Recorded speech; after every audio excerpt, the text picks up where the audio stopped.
Assalamualaikum warahmatullahi wabarakatuh. Perkenalkan nama saya Dori Rozi, kelas AK 204 untuk UAS Ekonomi Makro. Izin share screen.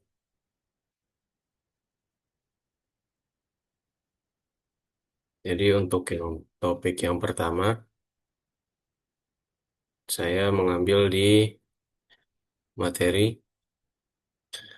ekonomi, ada yang pengangguran. Eh, saya taruh bawah.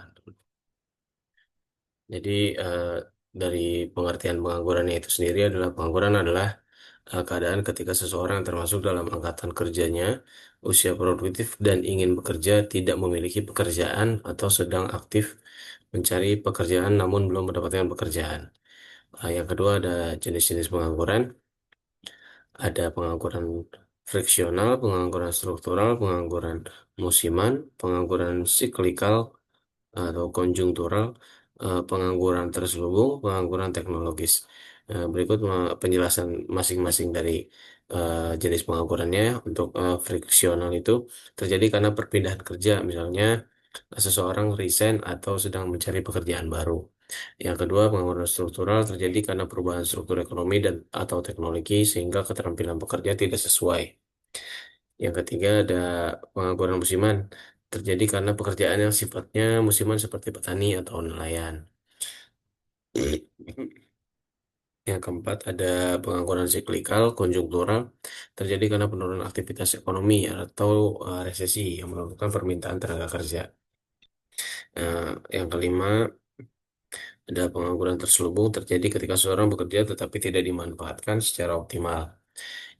Terakhir ada terjadi karena pengangguran teknologis terjadi karena pengangguran mesin atau otomatisasi menggantikan tenaga manusia karena eh, banyak yang sudah didigitalisasi, mungkin seperti itu maksudnya.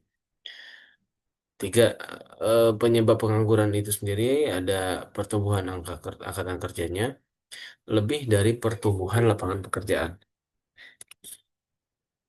Kedua, ada kurangnya dari investasi. Yang ketiga, perubahan teknologi.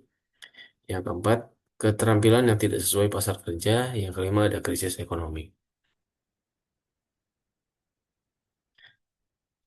Yang keempat ini adalah dampak dari pengangguran itu sendiri adalah untuk individunya, kehilangan pendapatan, menurunnya kesejahteraan dan mental dari seseorang, potensi kriminalitas meningkat karena ada terjadi pengangguran gitu.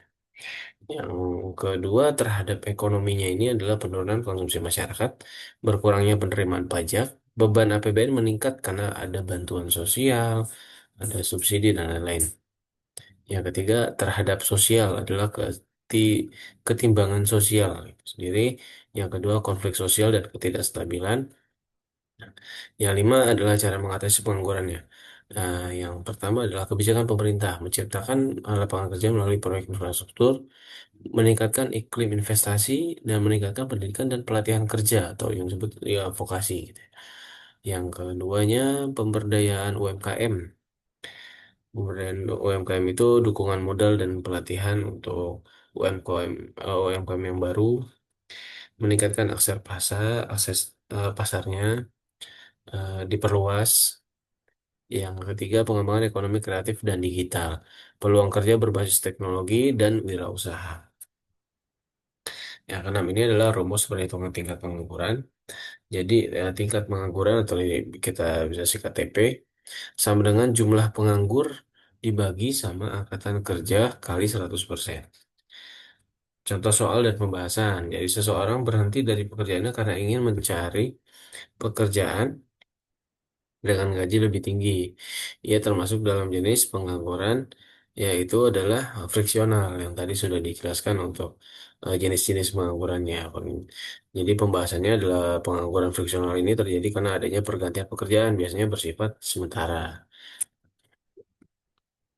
Berikutnya merupakan contoh pengangguran struktural, kecuali petani yang kehilangan ladang, Tata guna lahan, buruh pabrik tekstil yang digantikan oleh mesin otomatis, lulusan universitas yang belum mendapat pekerjaan, pekerjaan tambang yang diberhentikan karena tambang tutup. Jawaban yang benar adalah C, lulusan universitas yang belum dapat pekerjaan. Karena untuk pengangguran struktural ini adalah lulusan baru yang belum bekerja umumnya dikategorikan sebagai pengangguran friksional atau konvensional, bukan struktural. Yang ini karena kecuali ya, kecuali. Yang soal ketiga, jika dalam satu negara terdapat 2 juta penganggur dari total angkatan kerja sebesar 40 juta orang, maka tingkat pengangguran adalah, jawabannya adalah 5% ya, karena rumusnya tadi adalah TP dikali jumlah pengangguran dikali angkatan kerja dikali 100%. Hasilnya ada 5%. 2 juta dibagi 40 juta orang, maka dikali 100% jadinya 5%. Untuk pengangguran yang terjadi karena adanya kekurangan tenaga kerja saat musim panen berakhir disebut adalah jawabannya yang musiman ya, B.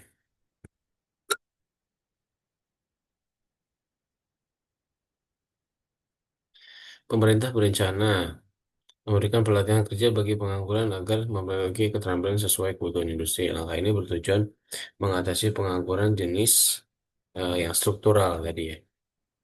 Jadi pelatihan kerja untuk menyesuaikan dengan kebutuhan industri merupakan upaya mengurangi pengangguran struktural. Ya, terima kasih. Ini yang penjelasan dari topik pertama yang terkait pengangguran. Saya akan melanjutkannya dengan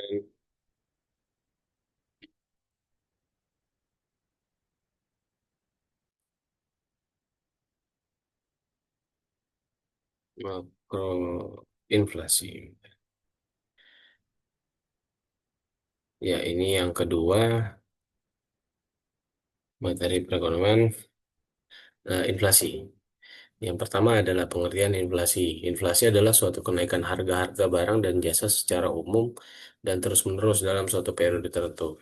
Jika hanya satu atau dua barang saja yang naik, itu belum bisa disebut sebagai inflasi. Jadi yang kedua adalah penyebab inflasinya tersebut adalah inflasi dapat disebabkan oleh yang pertama itu demand pull inflation atau inflasi tarikan permintaan. Kenapa itu bisa terjadi? Terjadi karena permintaan agregat meningkat, sedangkan penawarannya tetap. Contoh, ketika masyarakat banyak memiliki uang, misalnya karena gaji naik, permintaan barangnya meningkat, tapi barangnya tidak bertambah, maka harganya akan naik. Itu seperti banyak kasus yang terjadi di Indonesia. Nah, yang kedua itulah cost push inflation atau inflasi dorongan biaya. Terjadi karena kenaikan biaya produksi seperti upah tenaga kerja atau harga bahan bakunya. Seperti itu. Contohnya harga BBM naik, biaya transportasi ya naik, jadi harga barang ikut naik semua. Yang ketiga ini adalah inflasi campuran, kombinasi dari permintaan yang meningkat dan biaya produksi yang naik.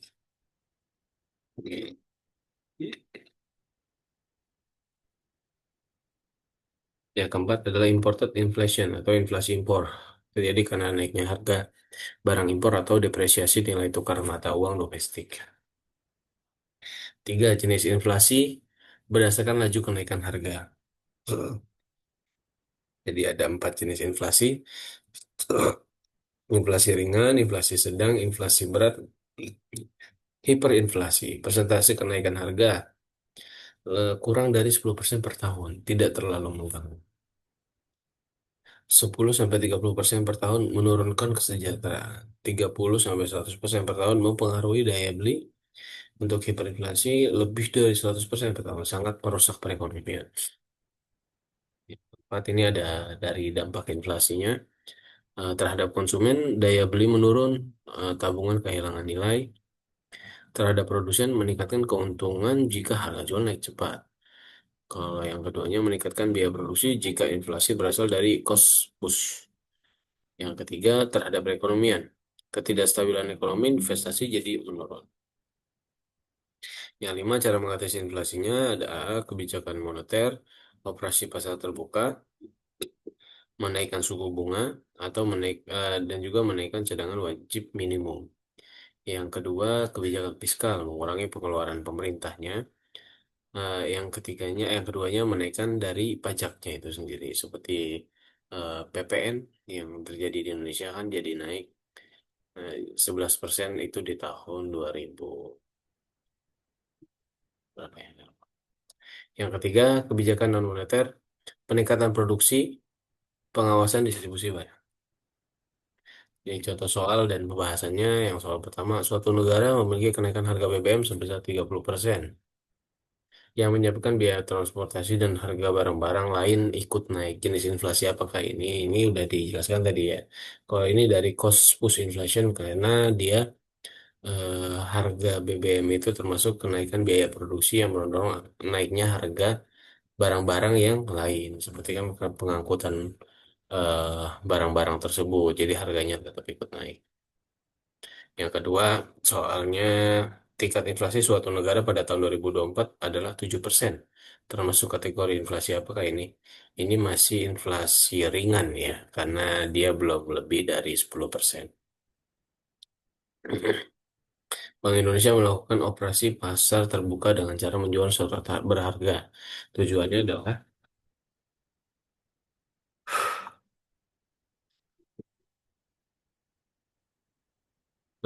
mengurangi jumlah uang beredar, yaitu ya penjualan surat berharga, menyerap uang dari masyarakat sehingga uang beredar berkurang untuk menekan inflasi. Jadi soal yang keempat, jika pendapatan nominal seseorang tetap, namun terjadi inflasi sebesar 10%, maka daya beli orang tersebut akan, nah jawabannya C ya, menurun karena harga barang naik, maka dengan uang yang sama, jumlah barang yang bisa dibeli lebih sedikit atau daya belinya menurun. Ya, terima kasih untuk materi yang sudah saya sampaikan terkait ekonomi makro. Izin untuk UAS. Izin Bu Mutiara, mungkin sekian. Terima kasih. Assalamualaikum warahmatullahi wabarakatuh.